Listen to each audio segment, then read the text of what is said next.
Shalom jemaat Tuhan, selamat datang di ibadah online GMS Semarang. Mari ikut memuji dan menyembah Tuhan bersama dan responi setiap firman Tuhan yang akan disampaikan. Bagi Anda yang baru pertama kali bergabung bersama dengan kami ucapkan welcome home. Dan agar tetap terhubung bersama dengan kami, Anda dapat mengikuti atau subscribe akun YouTube kami GMS Jawa Tengah DIY atau follow Instagram kami @GMS_Semarang. Jika Bapak Ibu Saudara memiliki pergumulan dan perlu untuk dukungan doa, atau jika Anda belum memiliki komunitas rohani, silakan hubungi kami di nomor WA 08222 30390.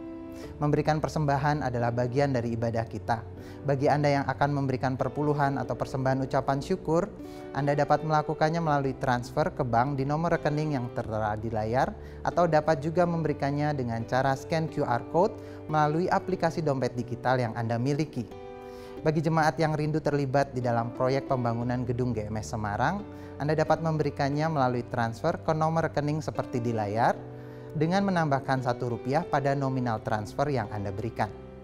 Hari ini kita juga akan mengambil bagian di dalam perjamuan kudus yang akan dilakukan setelah pemberitaan firman Tuhan. Dan sebelum beribadah, mari kita satukan hati di dalam doa. Bapa, kami mengucap syukur atas kebaikan-Mu dalam kehidupan kami. Tidak sedetik pun Tuhan Kau meninggalkan kami. Saat ini kami mengucap syukur, kami rindu Tuhan. Pujian, penyembahan kami menyenangkan hati-Mu, dan juga firman-Mu akan menyegarkan kehidupan kami. Kami rindu Tuhan Yesus, lawatan-Mu kami rasakan di tempat kami masing-masing. Kami siap Tuhan Yesus, di dalam nama Yesus. Haleluya, amin. Selamat beribadah, Tuhan Yesus memberkati.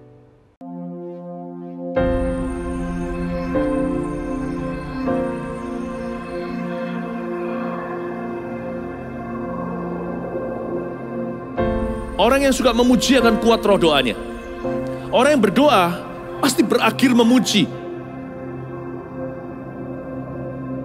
Karena Allah bertata di atas pujian. Siapa memuji, Allah mengatasi hidupnya.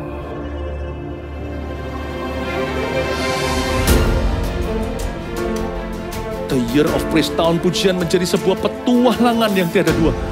Menjadi sebuah pelajaran hidup yang langsung dari Kristus. Menjadi sebuah pengalaman yang indah. Waktu kita memuji Tuhan, seluruh kerajaan itu berdiri di sampingmu. Waktu kita memuji, seluruh kerajaan Allah dan kereta-keretanya yang tidak kelihatan berkuda dan berapi-api itu berada di kanan kiri. Semakin fisik kita lemah, roh kita semakin memuji Tuhan. Semakin jasmani kita terbatas, semakin rohani kita tidak boleh dibatasi.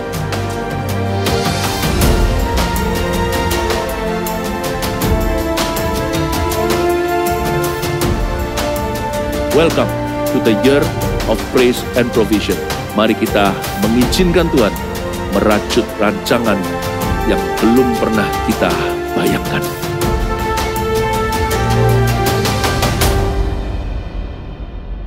Kami mau sorakan kemenangan-Mu Tuhan. Haleluya.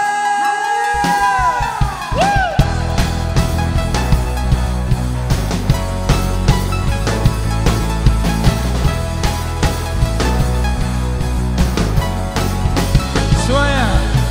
Satu nama yang besar, hanyalah nama-Mu Tuhan. Gunung batu kekuatan, hanyalah nama-Mu Tuhan. Tak terbatas kuasa-Mu Tuhan. Ajaib hebat, Raja perkasa. Kami bawa pujian, nyanyian kemenangan. Masuki gerbang-Mu, hati kami bersuka. Tangan kami terangkat, sorakan kemenangan. Terpujilah nama-Mu Yesus Raja, segala raja. Semua sorakan haleluya.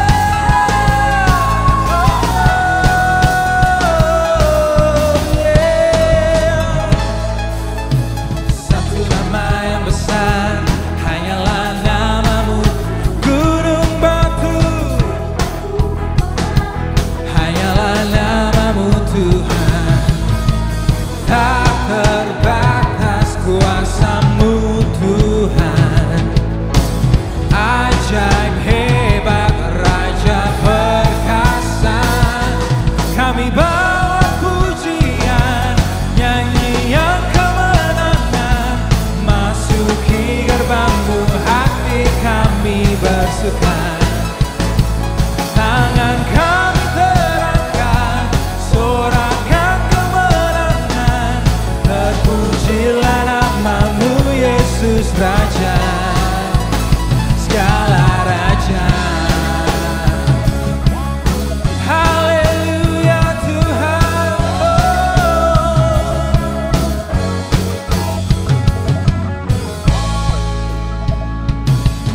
Kami bawa pujian, nyanyian kemenangan, masuki gerbang-Mu hati kami bersuka.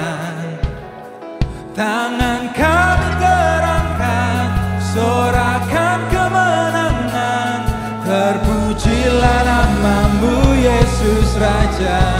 Haleluya. Kami bawa pujian, nyanyian kemenangan, masuki gerbang-Mu hati kami bersuka. Tangan kami terangkat, sorakan kemenangan, terpujilah nama-Mu Yesus Raja, segala raja. Haleluya, Yesuslah Raja. Oh, yeah, yeah. Sorakan Jesus. Haleluya, haleluya Tuhan.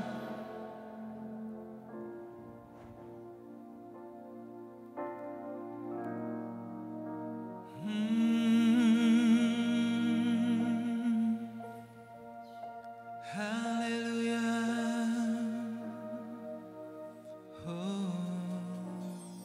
Ku kagum akan Engkau, Kau Raja yang mulia, terindah, termegah, pujianku berikan. Kau buat ku terpana, karya-Mu tak ternilai. Kau Tuhan Sang Pencipta, layak diagungkan.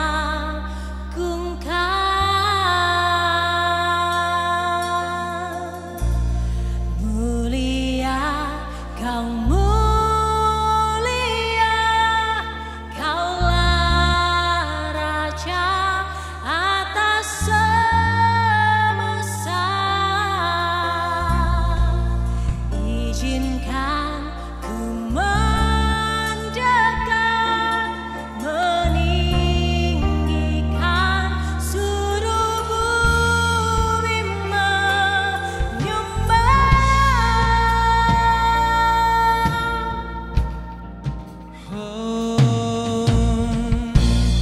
Ku kagum akan Engkau, Kau Raja yang mulia, terindah, termegah, pujianku berikan.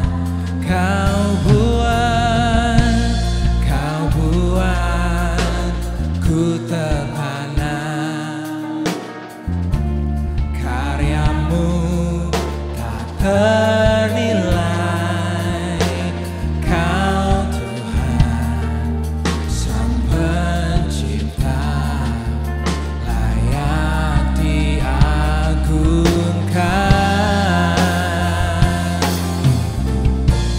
Mulia, Kau mulia, Kaulah Raja atas semesta. Izinkan ku mendekat, meninggikan seluruh bumi menyembah. Mulia, mulia, Kau mulia, Kaulah Raja atas semesta. Izinkan ku mendekat, meninggikan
kasih-Mu bagiku, tiada terukur rahmat-Mu. Ku disucikan, ku diangkat, Kau berikan damai, tenang kekal. Besar kasih-Mu bagiku, tiada terukur rahmat-Mu. Ku disucikan, ku diangkat, Kau berikan damai.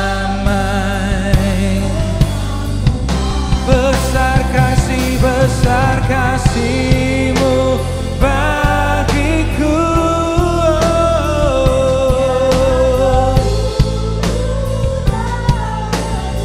Haleluya, ku disucikan, ku diangkat, Kau berikan damai, tenang. Ku disucikan, ku disucikan, ku diangkat, Kau berikan damai. Ku disucikan, ku disucikan, ku diangkat, Kau berikan damai, tenang kekal. Haleluya, haleluya Tuhan. Oh.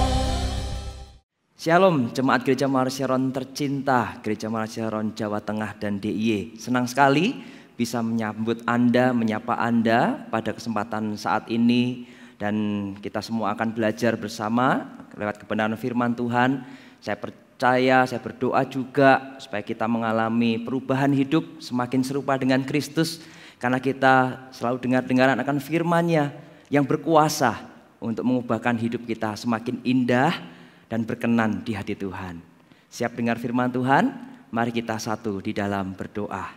Tuhan Yesus, terima kasih buat hari ini, kami bisa menyebut hari ini. Terima kasih juga, bersyukur kesetiaan-Mu selalu ada di dalam hidupan kami. Kebaikan, kemurahan selalu mengikuti hidup kami. Terima kasih ya Tuhan, sungguh kami mengecap melihat betapa Engkau baik dalam hidupan kami. Lanjutkan kasih setia-Mu, terus berperkara dalam setiap hidupan kami. Pakai hidup kami menjadi berkat, kesaksian, dan inspirasi bagi banyak orang. Sehingga tidak ada penyesalan dalam hidupan kami karena kami hidup di dalam jalan-jalan-Mu. Terpuji nama-Mu, berkati firman-Mu, berkati kami yang mendengar.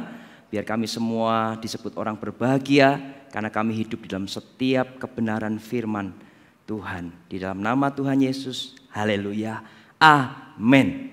Puji Tuhan, senang sekali bisa berbagi apa yang Tuhan ajarkan dalam kehidupan kita semua. Tuhan itu selalu menyatakan kehendak-Nya dalam kehidupan kita.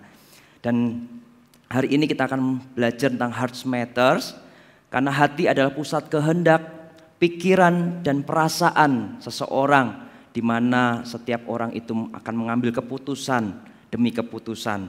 Dan oleh karena itu, hati juga menjadi tempat ya yang Tuhan mau menyatakan kehendak-Nya. Selalu ukur hati kita itu di dalam kehendak Tuhan selalu, bukan secara keinginan kita semata.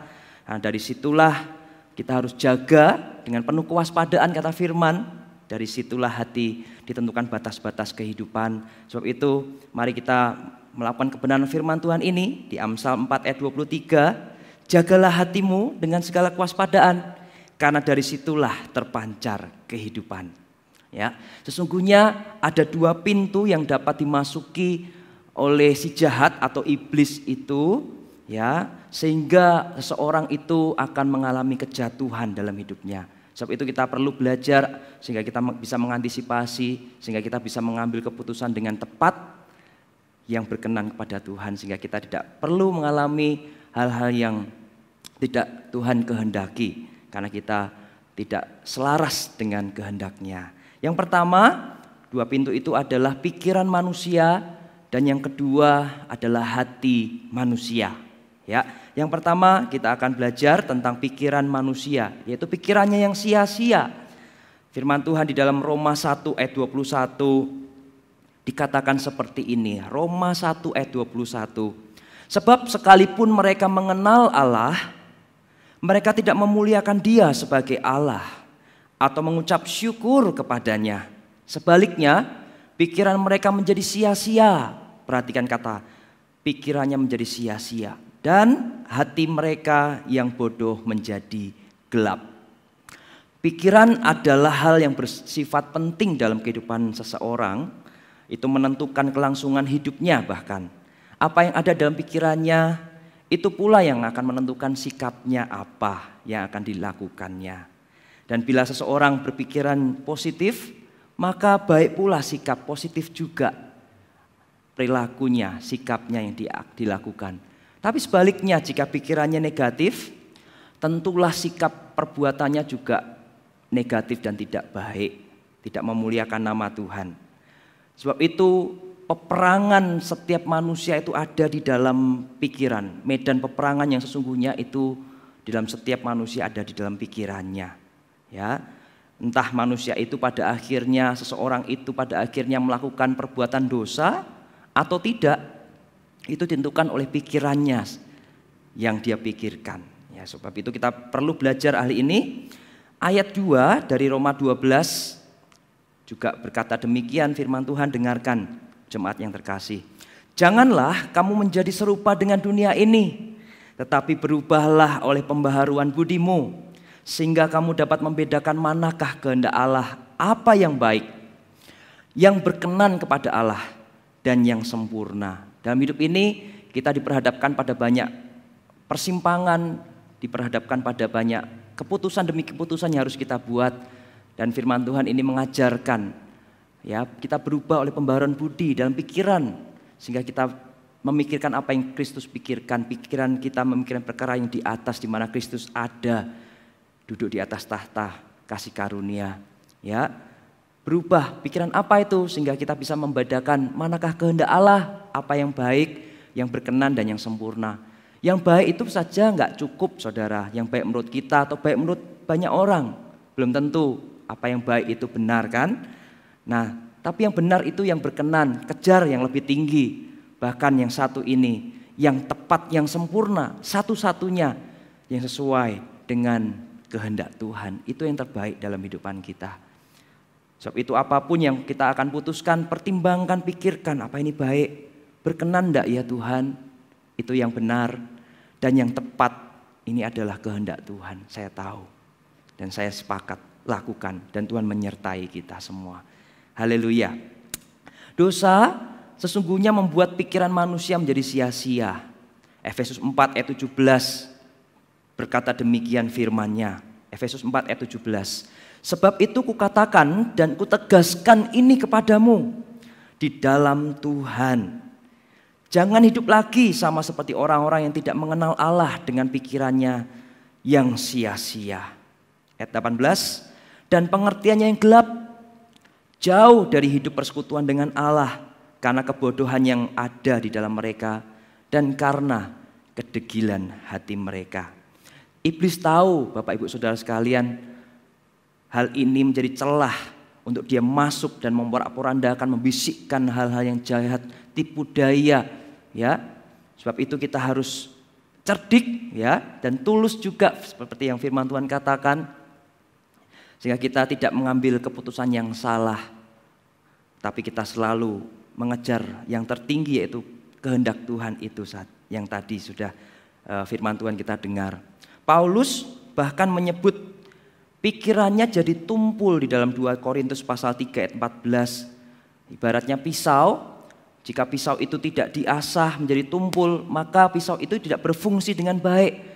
Tidak bisa maksimal dia untuk memotong entah buah entah apapun, ya, untuk dipotong buah-buahan atau pisau untuk bumbu dapur itu tidak akan bisa berfungsi dengan baik jika itu tidak diasah kembali, jika menjadi tumpul. Demikian dengan hidup manusia, tidak akan mengalami potensi yang tertinggi seperti yang Tuhan sudah sediakan, talenta demi satu talenta. Sebenarnya Tuhan sudah siap untuk mengaruniakan, untuk memberikan menambahkan kepada kita satu demi satu talenta. Tetapi seringkali kita belum siap untuk itu. Sebab itu kita perlu belajar semakin dipertajam lagi, dimulai dari memiliki pikiran yang tidak sia-sia, ya. Dan Paulus bahkan membuat daftar dosa yang didahului oleh pikiran yang sia-sia, atau dosa ya yang termanifestasi oleh karena pikiran yang sia-sia. Perhatikan dosa apa saja itu. Daftarnya panjang loh. Perhatikan ya, kita supaya belajar. Ayat 29 dan sampai 31 dari Roma pasal 1. Roma pasal 1 ayat 29 sampai 31. Ini list daftar dosa akibat pikiran yang sia-sia. Yaitu ayat 29 berkata demikian. Penuh dengan rupa-rupa kelaliman, kejahatan, keserakahan, dan kebusukan. Penuh dengan dengki, pembunuhan, perselisihan, tipu muslihat, dan kefasikan. Mereka adalah pengumpat, pemfitnah, pembenci Allah, kurang ajar, congkak, sombong, pandai dengan dalam kejahatan, tidak taat kepada orang tua, tidak berakal, tidak setia, tidak penyayang, tidak mengenal belas kasihan. Saya berdoa setiap list yang ada yang sudah ditulis di firman Tuhan yang Paulus buat ini, kita bisa terhindar daripadanya, karena kita selalu menjaga pikiran kita, selalu memikirkan apa yang benar, apa yang suci, apa yang adil, apa yang disebut kebajikan dan patut dipuji. Ya, pikirkan semuanya itu. Contohnya Bapak Ibu Saudara, ingat enggak penyesalan seorang manusia yang sangat menyesal dimulai dari Hawa harusnya, kalau dia menyadarinya. Bagaimana tidak, dia di Taman Eden itu ya bersama dengan Tuhan face to face. Indahnya persekutuan di dalam taman Tuhan tersebut. Tetapi ya dia mendengar tipu muslihat iblis si ular itu, lalu dia berpikir, dia curiga, sehingga itulah membuat dia mengalami kejatuhan. Jangan pernah curiga dengan Tuhan, Bapak Ibu Saudara sekalian. Terus percaya Tuhan itu baik kok. Dia tidak pernah berubah, dia itu sayang sama setiap kita, buatan tangannya, dia mengasihi kita, dia itu Allah yang bertanggung jawab, dia take care hidup kita, dia jamin hidup kita di dalam dia akan terpelihara, dalam kasih setianya, selama-lamanya seumur hidupan kita, dipenuhkannya. Ya, Hawa itu dengan pikiran yang sia-sia, ketika dia mendengar ular itu akan menjadi sama seperti Allah. Loh, sejak dia ada diciptakan itu loh, manusia baik laki-laki dan perempuan itu diciptakannya mereka segambar dan serupa dengan Dia, dengan Allah. Hidupmu dan hidupku, kita semua ini manusia, ya makhluk yang paling mulia karena kita diciptakan dengan kedua tangan Tuhan, jadi segambar dan serupa dengan Dia. Dihembusin nafasnya, ada potensi, ada sifat karakter Allah di dalam hidupan kita. Nah seperti itu, jangan dengarkan perkataan si jahat iblis itu. Ada 10 pengintai juga mengingatkan kita, 8 diantaranya menyampaikan kabar busuk kan tentang tanah Kanaan yang akan dimasuki, tanah perjanjian itu yang Tuhan janjikan yang akan diberikan pada bangsa pilihan Israel. Ya, hanya Yosua dan Kaleb saja yang berpikir positif, yang benar adanya, sehingga kabar baik jugalah yang Yosua dan Kaleb sampaikan kepada Musa, dan itu akhirnya berkenan di hadapan Tuhan, ya, tidak dihukum. Jangan biarkan pikiran kita ditawan oleh iblis, tetapi kita harus sebaliknya menawan segala pikiran dan menaklukkannya kepada Kristus. Firman Tuhan ada di dalam 2 Korintus 10 ayat 5 mengatakan demikian, ya. Kita harus menawan segala pikiran dan menaklukkannya kepada Kristus. Jangan memikirkan apa yang ada di bumi, jangan khawatir, jangan takut, dan semuanya Allah itu beserta, janjinya ya dan amin dalam hidupan kita. Dan pertolongannya juga tak pernah terlambat. Berserulah, datanglah, cari wajahnya selama ia berkenan ditemui. Dan Tuhan akan ada di dalam kamar doa kita. Di dalam, dia tidak jauh, dia sejauh doa. Panggil namanya, cari wajahnya. Dan engkau akan menemukan kasihnya, setianya dalam hidupan kita. Pikiran kita harus terus terarah kepada pikiran-pikiran Kristus, ya. Kolose 3 ayat 2 mengatakan demikian. Dengan demikianlah kita menjaga pikiran kita tidak menjadi sia-sia dan tidak juga menjadi tumpul. Sehingga kita akan dipakainya menjadi alat. Kasihnya menjadi alat untuk menyatakan kemuliaannya, kebesarannya dalam kehidupan kita.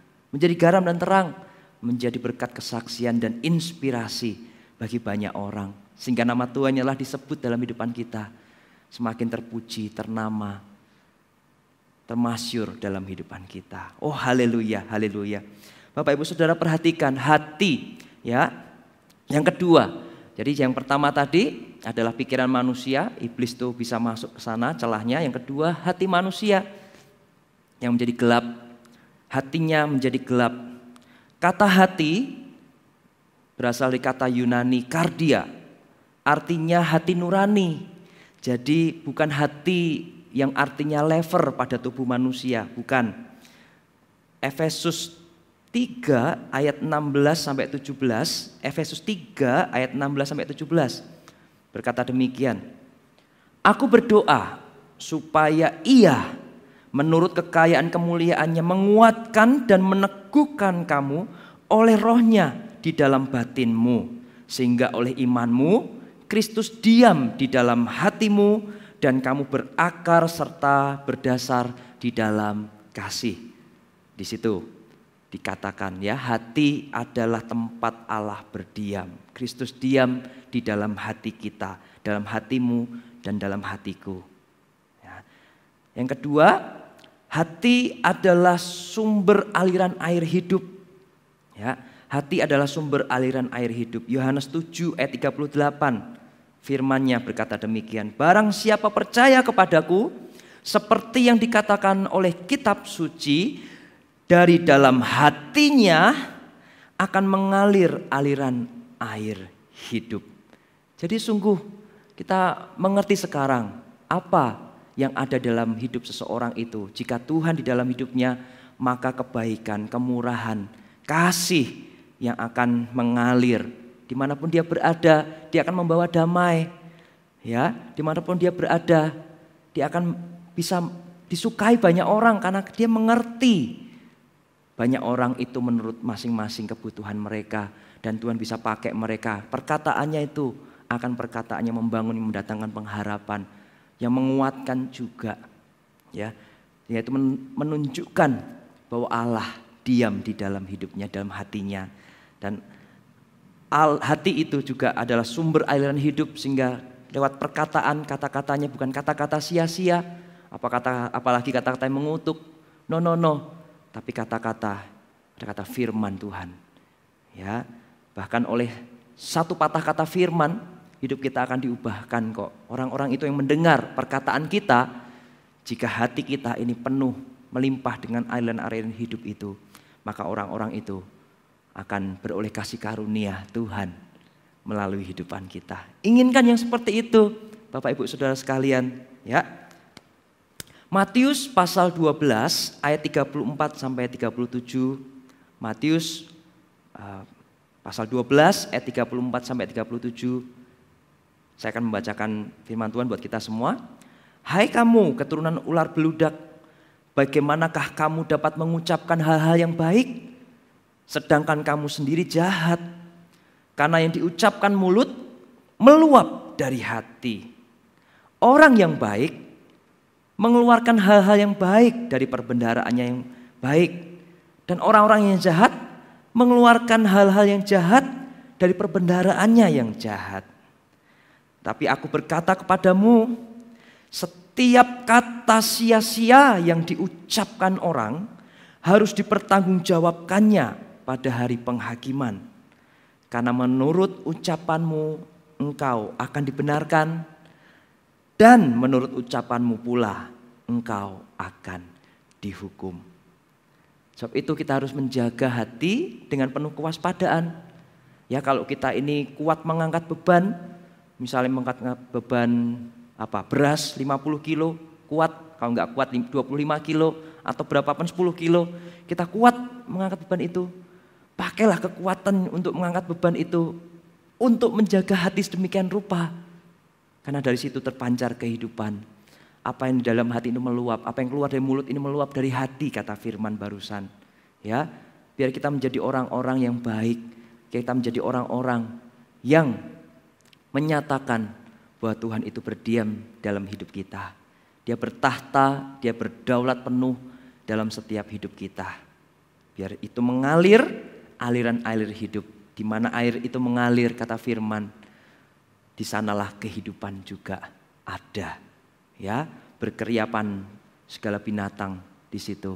Sehingga keberadaan kita dimanapun akan disukai banyak orang. Ya, orang itu bisa merasakan kok tulus atau tidak. Ya, biar kita didapati orang benar. Kita orang benar kan? Tapi karena Tuhan di dalam kita.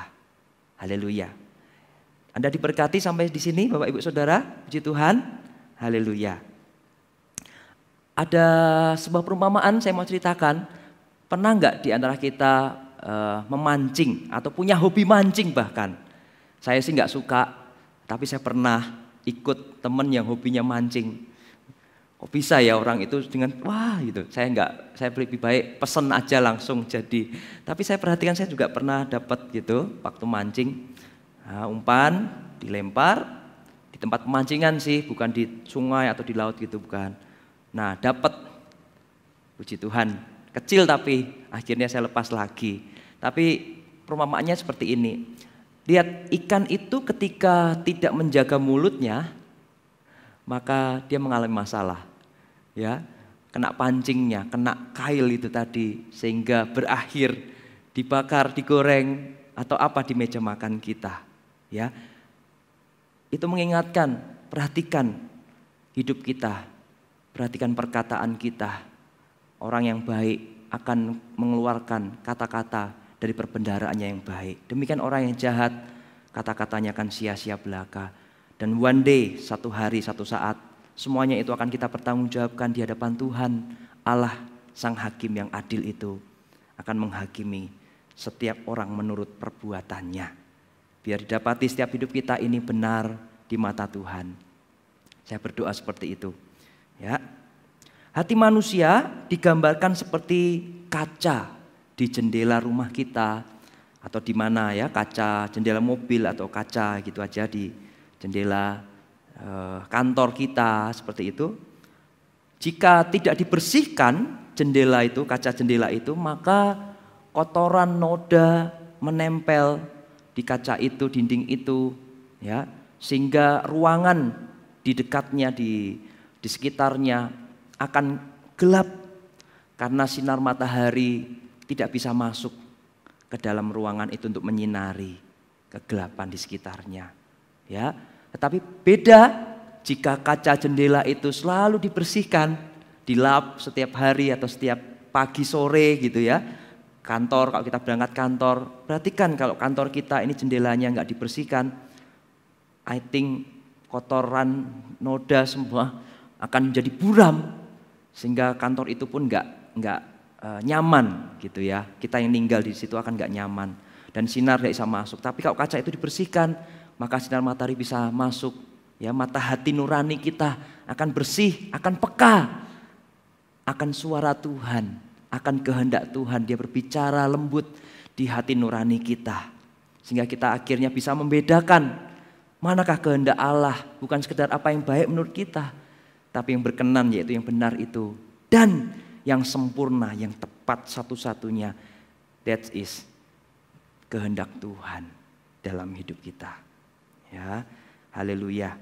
Sehingga orang-orang itu ketika hatinya selalu dijaga dengan kewaspadaan seperti kaca tadi, dibersihkan dengan firman Tuhan. Ketika kita dengar seperti ini, itu dibersihkan hati dan hidup kita, disucikan.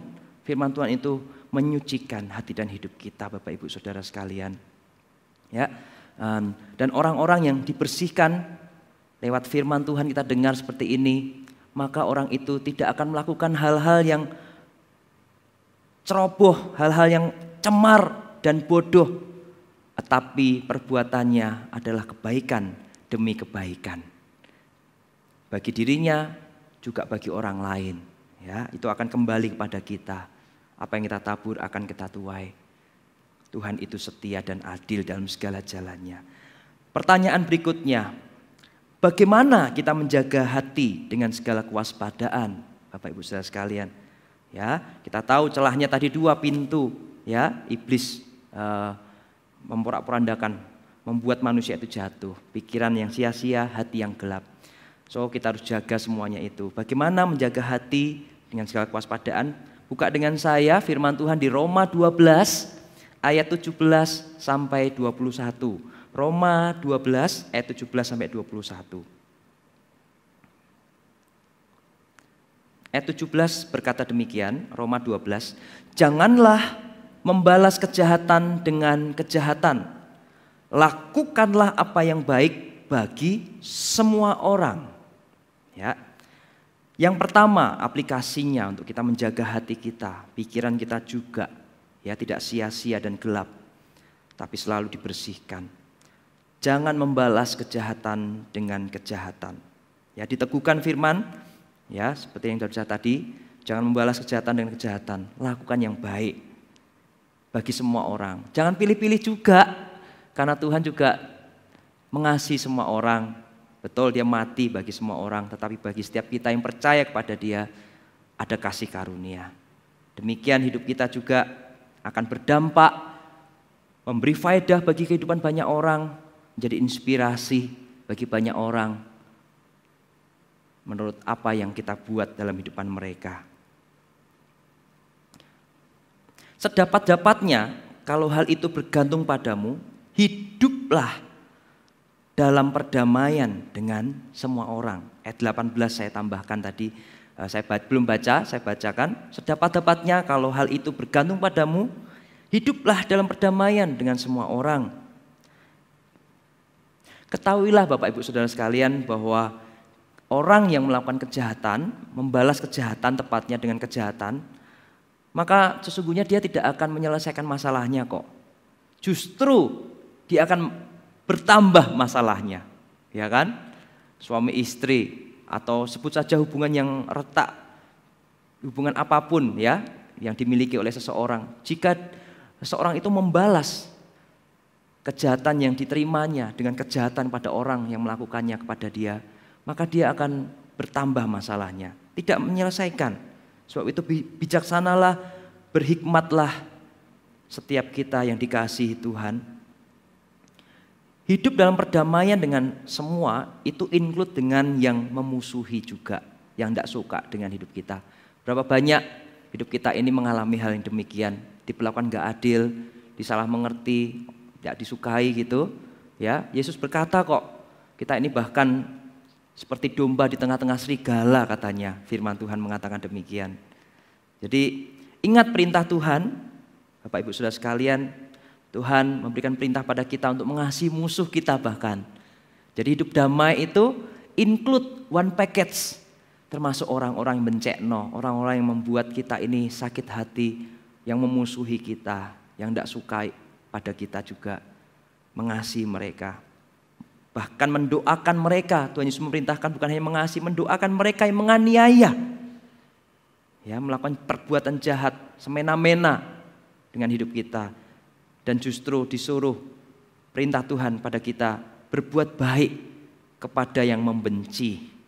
Ya, perintah Tuhan ini ada dalam Matius 5 ayat 44, juga Lukas 6 ayat 27. Ya, hidup dalam kasih Bapak Ibu Saudara. Biar itu pilihan kita yang kita persembahkan di hadapan Tuhan sebagai penyembahan kita kepada Dia. Kita hidup dalam kasih, itu ada pilihan. Dan tetap mengasihi, itu adalah keputusan yang menyenangkan hati Tuhan, yang memuliakan nama Dia di dalam hidupan setiap kita. Jadi bagaimana? Apakah kita mau hidup kita ini menjadi persembahan yang hidup, yang kudus, dan memuliakan nama Tuhan, yang menyenangkan hati Tuhan, berkenan kepada Dia? Ya, hiduplah berdamai. Kasih musuhmu, hidup dalam kasih, tetaplah mengasihi. Memang gak mudah perkataan ini dilakukan, lebih mudah mengatakannya. Saya tahu, tapi saya juga menguatkan Anda sekalian, ya. Saya juga mengalami hal yang serupa. Ya, bagaimana disalah mengerti, difitnah, diperlakukan nggak adil, dipelintir, ya semua kata-kata ini atau perbuatan nggak seperti itu tapi dikatakan diputar balik dan semuanya. Sampai satu waktu saya mengalami semuanya. Ada rekan hamba Tuhan yang bertanya, "Ko, apa rahasia atau kuncinya Ko David menang atau bisa melaluinya? Kalau saya kok nggak sanggup ya, saya kok rasanya nggak mampu menjalaninya. Apa yang Koko rasakan alami? Apa rahasia Koko? Apa kuncinya?" Dan Tuhan di situ ketika hamba Tuhan rekan ini bertanya pada saya, muncul di dalam hati Mazmur 73 ayat yang pertama. Dan itulah prinsip yang saya pegang, saya hidupi. Sampai hari ini saya akan teruskan. Saya menjaga hati. Firman Tuhan di dalam Mazmur 73 ayat 1 berkata demikian. Mazmur Asaf, "Sesungguhnya Allah itu baik bagi mereka yang tulus hatinya, bagi mereka yang bersih hatinya." Saya ulangi, dengarkan biar ini firman Tuhan berbicara dalam kuat termeterai dalam setiap hati kita. Sesungguhnya Allah itu baik bagi mereka yang tulus hatinya, bagi mereka yang bersih hatinya. Jadi inline prinsip yang ada, yang hikmat Tuhan yang kita terima hari ini inline. Jaga hati dengan segala kewaspadaan, dari situ terpancar kehidupan. Ya, aplikasinya. Kita harus jaga tulus dan bersih di hadapan Tuhan. Tuhan itu mengetahui kok secara pasti bahwa kita sanggup untuk melakukan segala perintah dan ketetapan-ketetapan Dia bagi setiap kita. Itu baik, itu menjaga hidup kita senantiasa ada di dalam jalan-jalannya, ada dalam rencananya yang mulia. Tidak mungkin Tuhan memberi perintah di mana kita nggak sanggup melakukannya. Ya, masalahnya bukan pada mampu atau tidak, tetapi dengarkan baik-baik. Mungkin kita nggak mau melakukannya. Hidup berdamai dengan orang-orang yang membencekno, orang yang menyakiti, orang yang berbuat jahat kepada kita, nggak adil kepada kita, dan semuanya perkataannya itu menusuk, sekali menyakiti hati kita dan semuanya. Tapi ketika kita mau melakukannya, hidup berdamai, ya, karena itu sedapat mungkin kalau dari pihak kita, hiduplah berdamai dengan mereka, dengan semua orang, kata firman. Karena kasih Tuhan dalam hidupan kita, maka kita akan dimampukan melakukannya. Bapak Ibu, bukan dengan kekuatan kita kok. Karena kalau dengan kekuatan kita, saya tahu nggak akan sanggup seorang pun, saya pun nggak akan sanggup melakukannya. Tapi kasih Tuhan di dalam kita besar, itu yang akan memampukan kita melakukannya. Untuk apa? Untuk membawa damai. Untuk apa? Untuk mengasihi musuh, melakukan perintah Yesus tadi. Tidak mudah emosi dan marah. Ya bisa sih, Yesus juga pernah marah, tapi jangan sampai berbuat dosa. Amarahmu sebelum matahari terbenam harus padam, ya, dingin. Jangan terus marah. Orang yang marah itu mudah sekali untuk melakukan kesalahan dan akhirnya berbuat dosa, salah di hadapan Tuhan. Ya, tidak membalas kejahatan juga yang barusan tadi kita dengar. Firman Tuhan, kehendak Tuhan dalam hidupan kita. Kita akan dimampukan melakukan semuanya itu ketika kita mengandalkan Dia, kita taat. Ya Tuhan, mampukan aku mau melakukannya. Bukan mampu dulu, mampu atau tidak, tapi mau dulu. Aku sepakat. Ya. Masalahnya itu, mau atau tidak, kita mengobarkan kasih Allah yang melimpah-limpah itu dalam hidup kita untuk mengasihi sesama kita. Bapak Ibu Saudara sekalian. Yang kedua, aplikasi bagaimana kita menjaga hati kita dengan segala kewaspadaan itu. Yang kedua, menyerahkan pembalasan kepada Tuhan. Ayat 19 dari Roma pasal 12, ayat 19 saya akan bacakan buat Anda. Saudara-saudaraku yang kekasih, janganlah kamu sendiri menuntut pembalasan, tetapi berilah tempat kepada murka Allah. Sebab ada tertulis, pembalasan itu adalah hakku. Akulah yang akan menuntut pembalasan, firman Tuhan. Jadi dengar, pembalasan itu adalah haknya Tuhan. Jangan lakukan apa menjadi bagiannya Tuhan. Hidup kekristenan itu semi otomatis, bukan otomatis. Memang ada bagian-bagian kita Tapi jangan lupa juga ada bagian Tuhan ya di dalam hidupan kita. Untuk percaya, untuk taat, itu bagian kita. Untuk melakukan firman-Nya, kehendak-Nya, ya sepakat dengan Dia, itu juga harus kita nyatakan di hadapan Tuhan. Perhatikan kata, jangan menuntut pembalasan. Ya, pembalasan adalah hakku. Akulah yang akan menuntut pembalasan firman Tuhan. Itu menunjukkan apa kepada kita? Bahwa pembalasan adalah hak prerogatif Allah. Jika kita membalas orang yang berbuat jahat pada kita dengan kejahatan pula, maka kita mengambil apa yang menjadi haknya Tuhan. Jadi mana yang baik? Serahkan semua kepada Tuhan. Pada waktunya Dia akan membela kita. Karena Dialah pembela kita. Sekalipun tidak ada seorang pun yang mengerti yang membela kita. Tapi Tuhan, Dia tidak pernah tertidur. Dia selalu melihat. Ya, mata Tuhan melihat, menjelajah seluruh bumi, hendak melimpahi segenap kekuatannya pada barang siapa yang bersungguh hati. Bersungguh hati untuk melakukan firman-Nya, kehendak Tuhan. Untuk hidup berdamai, tidak melakukan kejahatan. Dan menyerahkan semua itu, pembalasan itu kepada Tuhan yang memiliki hak penuh, hak prerogatif dalam hidup kita. Boleh sih kita menggunakan hak saat orang berbuat jahat atas hidup kita. Tapi yang tidak boleh adalah membalas kejahatan yang orang perbuat atas hidupan kita dengan kejahatan. Ya, Yesus satu waktu menggunakan haknya untuk membela diri. Ketika imam-imam kepala itu datang dengan serombongan banyak orang, pasukan prajurit seperti itu. Dia berkata dalam Lukas 22 ayat 52 sampai 53. Lukas 22 ayat 52 sampai 53, Yesus membela diri ya. Nih, dia menggunakan haknya. Sangkamu, aku ini penyamun, maka kamu datang lengkap dengan pedang dan pentung. Ya. Tapi dia satu, Tuhan Yesus kita, dia tidak melakukan perbuatan jahat sekalipun dia diperlakukan tidak baik. Orang itu berbuat jahat kepadanya, dia tidak membalas dengan kejahatan. Tapi dia menggunakan haknya untuk membela diri dengan mempertanyakan, sangkamu, aku ini penyamun, maka kamu datang lengkap dengan pedang dan pentung. Pada peristiwa yang lain, Yesus juga tidak berdiam diri dan mempertanyakan kepada seorang penjaga yang menampar dia. Berani ya menampar Tuhan karena dia tidak mengenal siapa Yesus. Ya, karena Tuhan Yesus dianggap tidak senonoh berbicara di hadapan imam besar. Anda bisa membaca kisah itu di Yohanes 18 ayat 19 sampai 23. Di perikop itu diceritakan di sana. Ya, dibawa di hadapan imam besar, dikasih beberapa pertanyaan. Yesus menjawab apa adanya, kebenaran yang disampaikan, yang dijawabnya. Dan dia mempertanyakan, kenapa kamu menampar aku? Jika perkataanku salah, bagian mana yang salah? Jika benar, kenapa kamu menampar aku? Yesus tanya. Dia juga enggak berdiam diri, by the way. Gitu. Ada satu lagi yang saya teringat, hamba Tuhan yang luar biasa, Paulus namanya, juga menggunakan haknya sebagai warga negara Roma untuk mendapatkan keadilan sebagaimana yang harus ia terima. Ya, gitu.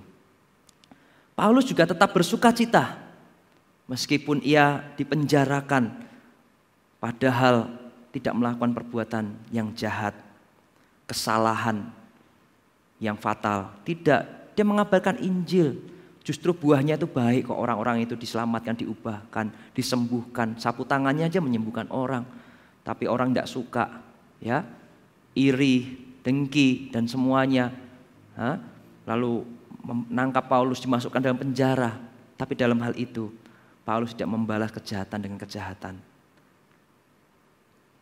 Tapi dia hanya menuntut haknya sebagai warga Roma untuk diadili. Ya. Yang ketiga, yang terakhir dari poin bagaimana kita menjaga hati kita dengan penuh kewaspadaan, karena dari situ terpancar kehidupan. Yang ketiga adalah aplikasinya membalas kejahatan dengan kebaikan. Ayat firman Tuhannya di ayat 20 sampai 21, Bapak Ibu Saudara, di Roma 12 ayat 20 sampai 21. Kita lanjutkan pembacaan firman Tuhan kita. Ayat 20 dan 21 berkata demikian. Tetapi jika seterumu lapar, berilah ia makan. Jika ia haus, berilah dia minum. Dengan berbuat demikian, kamu menumpukkan bara api di atas kepalanya. Janganlah kamu kalah terhadap kejahatan, tetapi kalahkanlah kejahatan dengan kebaikan. Wah, ini indah sekali, ya. Indah sekali membalas kejahatan dengan kebaikan. Mulia, ini yang membedakan orang yang percaya dengan orang yang tidak percaya. Ini yang saya percaya ditulis di kitab Maleaki, pasal terakhir itu. Dan kamu di akhir zaman ini kamu akan melihat perbedaan antara orang-orang yang mengenal Tuhan dengan orang-orang yang tidak mengenal Tuhan. Kamu akan melihat perbedaan antara orang-orang yang beribadah kepada Tuhan dengan orang-orang yang tidak beribadah kepada Tuhan. Saya berdoa biar perbedaan itu ada di dalam kehidupan kita. Orang mendengar dan orang melihat itu sama atas hidup kita. Apa yang mereka dengar, apa yang mereka lihat, itu satu adanya. Melekat menjadi identitas kita. Sehingga Tuhan nanti satu waktu kali dia datang menjemput kita, dia akan berkata kepadamu dan kepadaku, baik sekali perbuatanmu hai hambaku dan yang baik dan setia. Masuklah dalam kebahagiaan Tuhanmu. Wow, kata-kata itu mari kita nanti-nantikan bersama. Dan mari kita kerjakan PR kita menjaga hati ini dengan penuh kewaspadaan. Di situ terpancar kehidupan, akan mengalir kehidupan. Ya, balas kejahatan dengan kebaikan. Haleluya. Hidup orang percaya berbeda dengan orang dunia. Harus lebih tinggi levelnya. Kenapa harus lebih tinggi? Karena ada Tuhan Yesus di dalam setiap kita. Bapak Ibu Saudara sekalian perhatikan ini. Jangan pernah kita mengaku-ngaku gitu ya. Tuhan di dalamku. Padahal kita juga menyanyikan lagu. Yesus terlebih besar. Yesus terlebih besar di dalamku, di dalamku. Kita sering memuji pujian itu juga mengaku Yesus itu besar di dalamku. Tapi bagaimana perbuatan kita? Apakah juga besar kasih Yesus mengalir keluar daripada hidup kita? Mari kita refleksi diri ketika kita dengar firman Tuhan ini. Ya. Jadi kalau kita mengaku Yesus terlebih besar dalam kita, maka perbuatan kita juga nyata bagaimana kasih Tuhan mengalir melalui kehidupan kita. Ayat 20 dikatakan ada perkataan menumpuk bara api, menumpuk bara di atas kepala musuh. Ya, ayat 20 ada perkataan itu. Inilah prinsip yang tepat guna, yang bijaksana. Inilah hikmatnya bagi setiap orang percaya. Ya, untuk mengalahkan musuh tanda kutip. Kita nggak punya musuh sih, tapi ada orang kenyataannya dunia ini sudah jatuh dalam dosa. Ada orang-orang yang melakukan kejahatan kepada kita. Ya. Kalau kita berbuat baik kepada mereka, kita mengasihi mereka, kita bahkan mendoakan mereka. Kita balas kejahatan dengan kebaikan. Itu seperti menumpuk bara di atas kepala mereka. Wow. Saya ingat kisah hamba Tuhan yang luar biasa di dalam firman Tuhan. Bahkan atas hamba Tuhan ini, Tuhan mengatakan, seorang yang lembut hatinya. Anda tahu siapa? Ya benar, hamba Tuhan ini adalah Musa. Nabi yang besar itu. Ingat kisah Musa, bagaimana Musa itu dikata-katai oleh orang terdekatnya, orang ring satunya. Tidak jauh, Miriam dan Harun. Saudaranya sendiri mengata-ngatai dia. Bukan orang lain loh, orang terdekat kita. Yang sudah lama bersama dengan kita, mengata-ngatai kita. Musa merasakannya, dia dikata-katai oleh Harun dan Miriam. Tapi apa yang dilakukan Musa? Dia tidak membalas kejahatan, dia tidak membalas dengan menyumpahi atau mengata-ngatai mereka berdua. No. Lihat, Allah itu hakim, Allah itu pembela kita. Ya. Pada akhirnya ketika Tuhan membela, pembelaan itu datang. Akan ada waktunya kok, tenang aja. Ya, Allah itu tahu, Allah itu menyertai kita. Semua orang hidup di hadapan Sang kebenaran akan mempertanggungjawabkan perbuatannya di hadapan Dia. Pada akhirnya loh, justru Musa mendoakan dan meminta pengampunan kepada Tuhan atas murkanya bagi mereka, Miriam dan Harun. Kita tahu kan, Tuhan marah. Akhirnya Miriam dan Harun itu kena kusta. Tuhan marah. Kita ini biji mata Tuhan, Bapak Ibu Saudara sekalian. Tuhan sudah berkasih karunia kepada kita. Putranya yang tunggal satu-satunya Yesus Kristus itu telah dikaruniakan pada kita. Dia telah memberikan nyawanya, apa yang lebih berharga daripada nyawa. Tidak ada, itu pun sudah diberikan sebagai ganti. Supaya kita beroleh, sebagai ganti dosa kita, supaya kita beroleh bagian kehidupan di dalam Dia.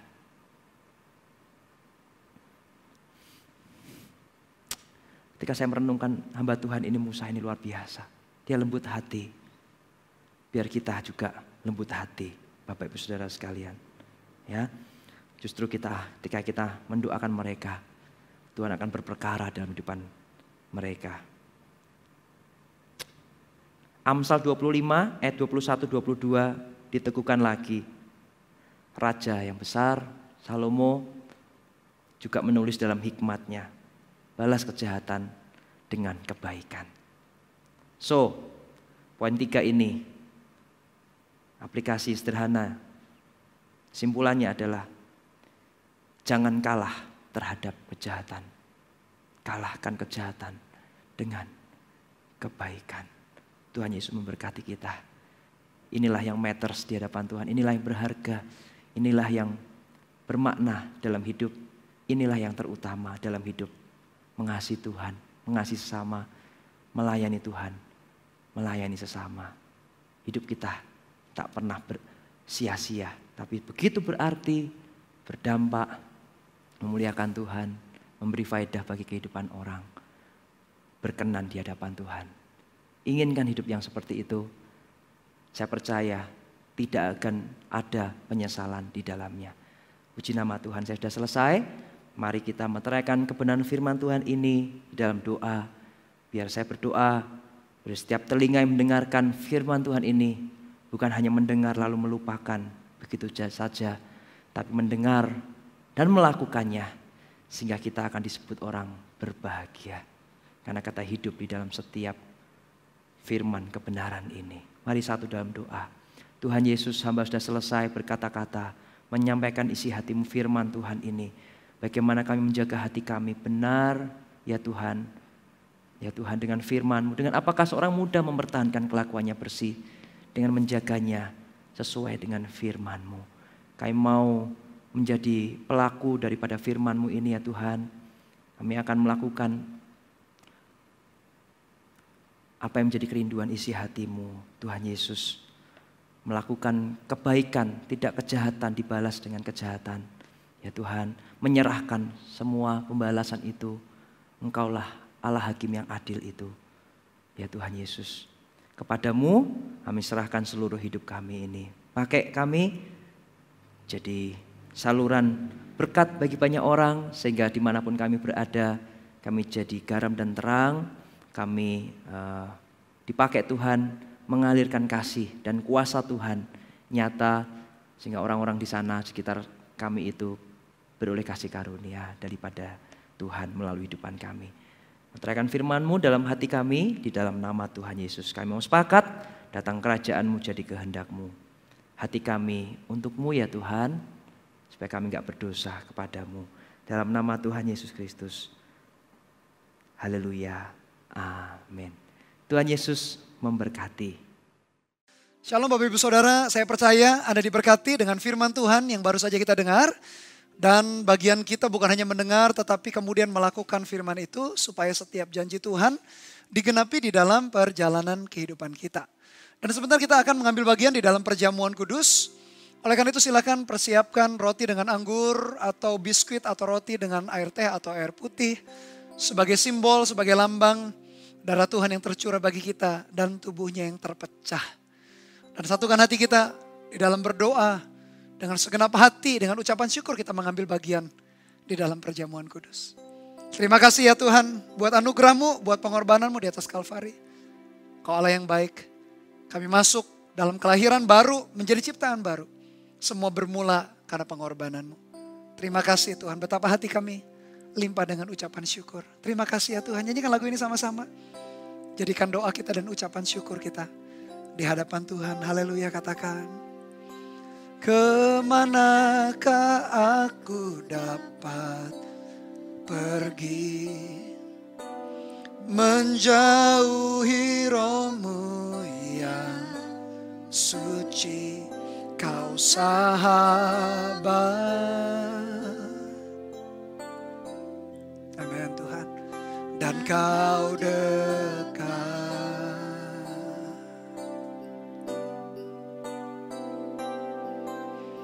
Bahkan seluruh pengabdianku tak bisa membalas kesetiaan-Mu, sungguh mulia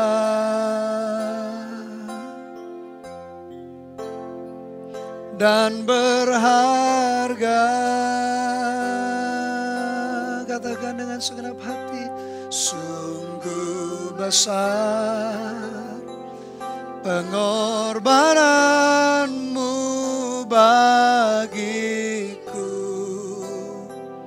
terlalu dalam untuk dimengerti, sungguh besar.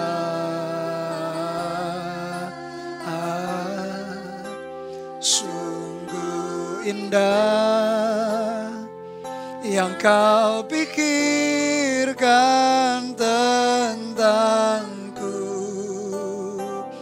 tak terselami bagiku. Katakan sungguh indah, sungguh indah. Ulangi dari awal.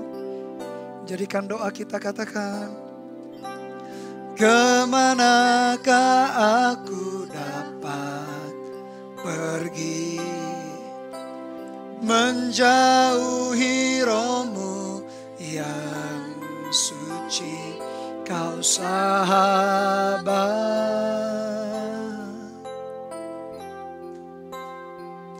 Dan kau dekat.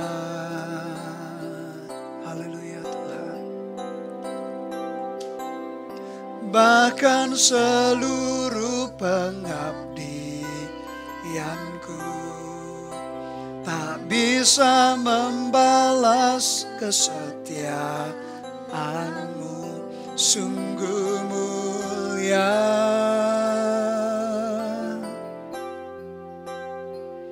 dan berharga. Nyanyikan dengan segenap hati kita. Sungguh besar pengorbanan-Mu bagiku, terlalu dalam untuk dimengerti, sungguh besar.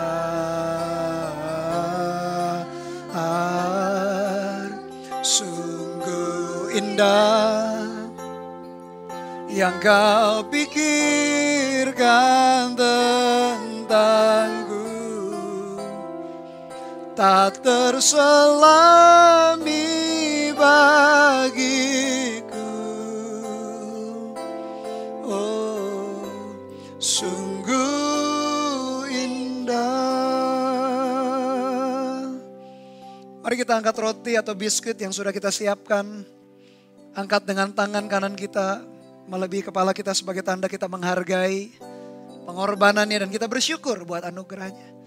Ini simbol tubuh Tuhan yang terpecah. Sebab apa yang telah kuteruskan kepadamu telah aku terima dari Tuhan, yaitu bahwa Tuhan Yesus pada malam waktu ia diserahkan mengambil roti. Dan sesudah itu ia mengucap syukur atasnya. Ia memecah-mecahkannya dan berkata, inilah tubuhku yang diserahkan bagi kamu. Berbuatlah ini menjadi peringatan akan aku. Sebelum kita makan, naikkan ucapan syukur kita di hadapan Tuhan. Bersyukur buat anugerahnya. Ambil komitmen yang baru. Berterima kasih buat kebaikannya. Terima kasih buat pengorbananmu ya Tuhan. Tuntun kami berjalan dalam anugerahmu. Biarkan kami menempel melekat pada pokok anggur yang benar Engkau sendiri. Di luar Engkau kami gak mampu berbuat apa-apa. Terima kasih buat anugerahmu. Tak ada yang dapat memisahkan kami dari kasih Kristus, penindasan, kesesakan, ketelanjangan, maut, bahaya atau pedang. Kami aman di tangan Tuhan. Mari kita makan bersama-sama di dalam nama Tuhan Yesus Kristus.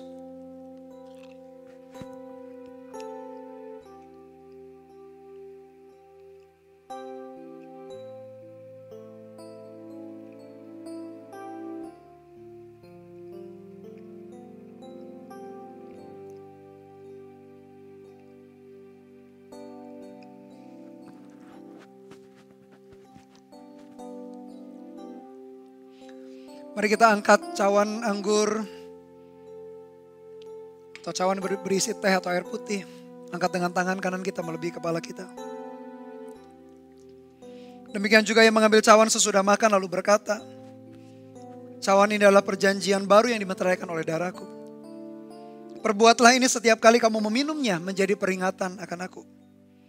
Sebab setiap kali kamu makan roti ini dan minum cawan ini, kamu memberitakan kematian Tuhan sampai ia datang. Sebelum kita minum, sekali lagi naikkan ucapan syukur kita.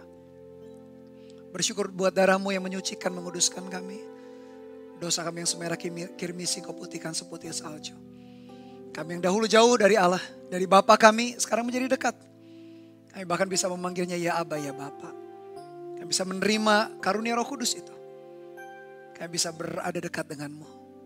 Terima kasih ya Tuhan. Mari kita minum bersama-sama di dalam nama Tuhan Yesus.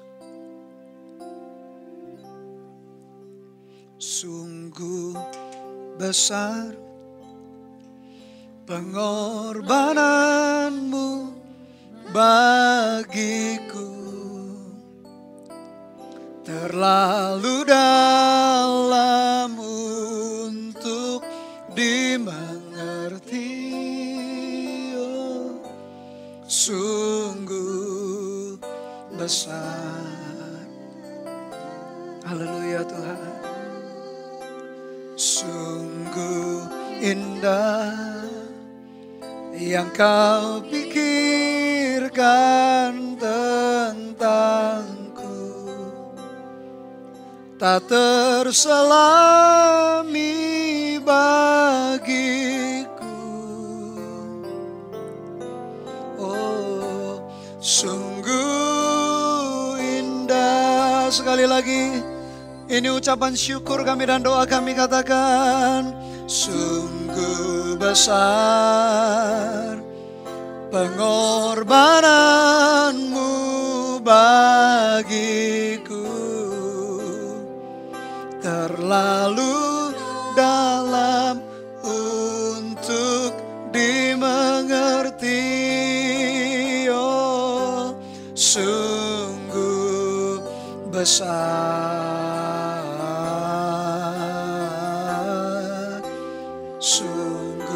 Indah yang Kau pikirkan tentangku, tak terselami bagiku. Oh, sungguh indah. Mari naikkan ucapan syukur kita sembah Dia ora ladabo. Terima kasih buat anugerah-Mu Tuhan. Terima kasih buat anugerah-Mu yang Kau curahkan bagi kami. Kau mati di atas Kalvari tebus dosa kami. Terima kasih Tuhan. Hati kami bersyukur. Goralada basyara rarara bosyira. Hati kami limpah dengan ucapan syukur. Anugerah-Mu terlalu dahsyat, terlalu hebat bagi kami ya Tuhan. Koralana masyaramu shikaralaraba. Terima kasih Tuhan. Haleluya. Kami angkat hati dan suara kami. Terima kasih buat anugerah-Mu, buat kematian-Mu, buat pengorbanan-Mu, buat pengorbanan-Mu yang mulia Tuhan. Haleluya. Katakan, sungguh besar pengorbanan-Mu bagiku, terlalu dalam untuk dimengerti. Sungguh besar,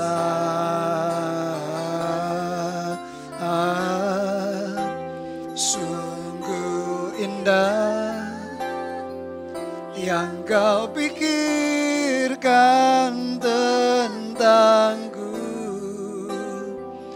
tak terselami bagiku.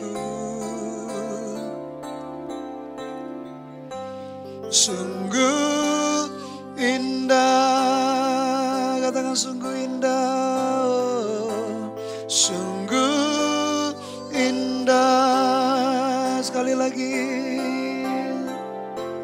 sungguh indah. Terima kasih buat firman-Mu, terima kasih buat pengorbanan-Mu, terima kasih buat anugerah-Mu. Tuntun kami berjalan di dalam anugerah-Mu senantiasa. Di luar Engkau kami tahu kami gak mampu berbuat apa-apa. Terima kasih buat roti dan anggur sebagai lambang tubuh-Mu dan darah-Mu yang terpecah tercurah bagi kami. Hati kami, iman kami dikuatkan. Berjalan seperti firman-Mu berkata, seperti fajar. Kian lama kian bertambah terang hingga rembang tengah hari. Demikian kehidupan kami. Di dalam nama Tuhan Yesus kami berdoa dan mengucap syukur. Haleluya. Amin. Bapak Ibu Saudara, waktu ini adalah kesempatan yang terbaik bagi Anda yang belum pernah menerima Tuhan Yesus sebagai Tuhan dan Juru Selamat pribadi. Dan Anda berasa Anda pengen sekali menerima Dia supaya berjalan dalam anugerah-Nya, dalam kehidupan baru. Ikuti doa yang sederhana ini dengan segenap hati. Katakan demikian, Tuhan Yesus, hari ini saya menyadari saya adalah manusia yang berdosa. Ampuni dan sucikan, kuduskan hidupku, dosaku dengan darah-Mu yang kudus. Hari ini dengan mulut aku mengaku, dengan hati aku percaya bahwa Engkau adalah Tuhan dan Juru Selamat yang telah mati di atas kayu salib 2000 tahun yang lalu. Bangkit pada hari yang ketiga, terangkat ke sorga. Dan sekarang duduk di sebelah kanan Bapa yang mulia. Hari ini aku menerima Engkau sebagai Tuhan dan Juru Selamat pribadi. Jadilah Tuhan, jadilah Raja, jadilah penguasa satu-satunya atas hidupku sampai selama-lamanya.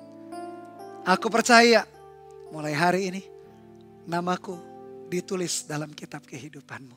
Katakan di dalam nama Tuhan Yesus. Haleluya. Amin. Selamat bagi saudara, saudari, Bapak Ibu Saudara yang baru saja menerima Tuhan Yesus sebagai Tuhan dan Juru Selamat. Izinkan kami Gereja Mawar Syiar memuridkan, menggembalakan Anda supaya Anda terus bertumbuh di dalam iman kepada Tuhan. Anda bisa klik link video welcome home di atas ini supaya Anda bisa dituntun lebih lanjut. Puji Tuhan. Mari kita akhiri ibadah kita dengan berdoa. Satukan hati kita kembali dalam berdoa. Tuhan, terima kasih buat anugerah-Mu. Dan hamba-Mu sebagai hamba Tuhan mengutus jemaat Tuhan kembali ke marketplace, lingkungan pendidikan, keluarga, lingkungan sosial masyarakat. Jadilah garam dan terang bagi orang-orang sekeliling.